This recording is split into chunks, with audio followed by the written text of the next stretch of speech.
জাতির বিবেক, জাতীয়তাবাদের প্রদীপ্ত শিক্ষা এবং রাষ্ট্রচেতনার এক মূর্ত প্রতীক। ডক্টর শ্যামাপ্রসাদ মুখোপাধ্যায়ও তেমনই এক মহাপ্রাণ, যার অস্তিত্ব একাধারে পাণ্ডিত্য, দেশপ্রেম এবং রাষ্ট্রচেতনার অনিন্দ্য মেলবন্ধন ছিল। বাংলার মাটিতে জন্মগ্রহণ করেও যিনি সমগ্র ভারতের হৃদস্পন্দনকে ধারণ করতে সক্ষম হয়েছিলেন নিজের হৃদয়ে, সেই মহান রাষ্ট্রচিন্তাবিদই হলেন ডক্টর শ্যামাপ্রসাদ মুখোপাধ্যায়। তার শিক্ষা জীবন ছিল নিষ্ঠা এবং মেধার এক উজ্জ্বল দৃষ্টান্ত। 1917 খ্রিস্টাব্দে ভবানীপুরের প্রখ্যাত মিত্র ইনস্টিটিউশন থেকে তিনি প্রবেশিকা পরীক্ষায় উত্তীর্ণ হন এবং পরবর্তীকালে উচ্চশিক্ষা জগতেও তিনি তার অপূর্ব ধীশক্তির অসাধারণ পরিচয় রেখেছিলেন। তার রাজনৈতিক জীবনেও তিনি তার রাজনৈতিক জীবনেও প্রচুর অবদান রেখেছিলেন। কবিশেখর কালিদাস রায় তার সম্পর্কে যথার্থই লিখেছিলেন, শ্যামাজননীর মহাপ্রসাদ, শ্যামাপ্রসাদ তুমি, ধন্য তোমারে স্তন্য পিয়ায় হয়েছে বঙ্গভূমি।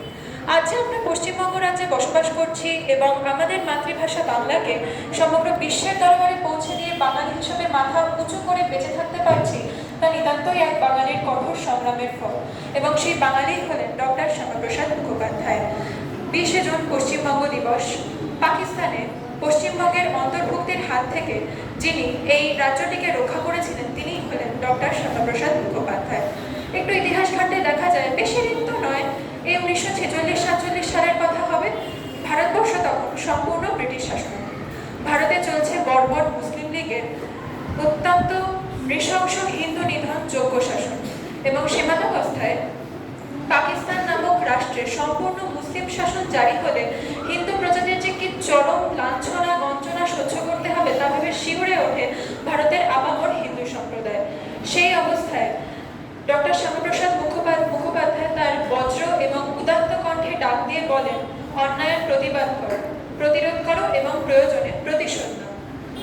দেশভাগের সময় তিনি তার অকৃপণ দানের মাধ্যমে ভারতবাসীকে কৃতজ্ঞ করেছিলেন।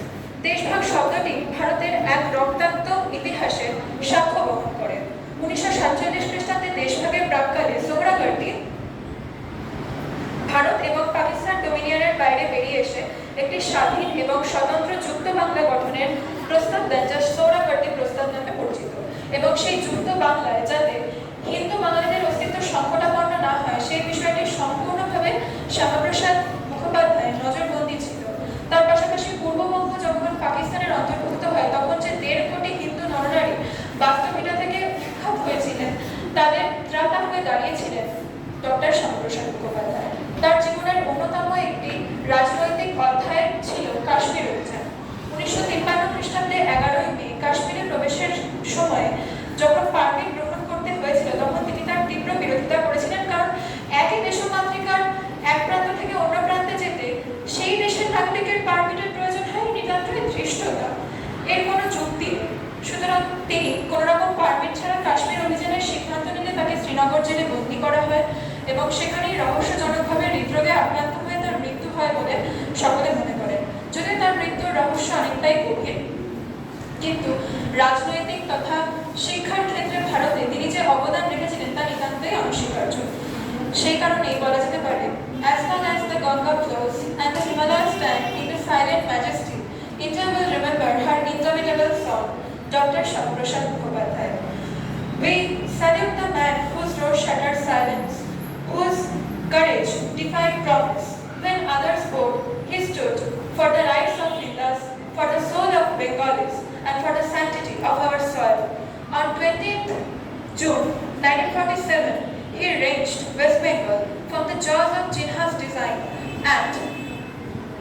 and through his unflinching resolve, he carved out a homeland where our civilizational spirit could endure. He preserved our heritage, he preserved our identities as Bengalis. His flame burns still as long as this land breathes, and his legacy will continue to stir hearts to remember, to resolve, and to protest. Thank you.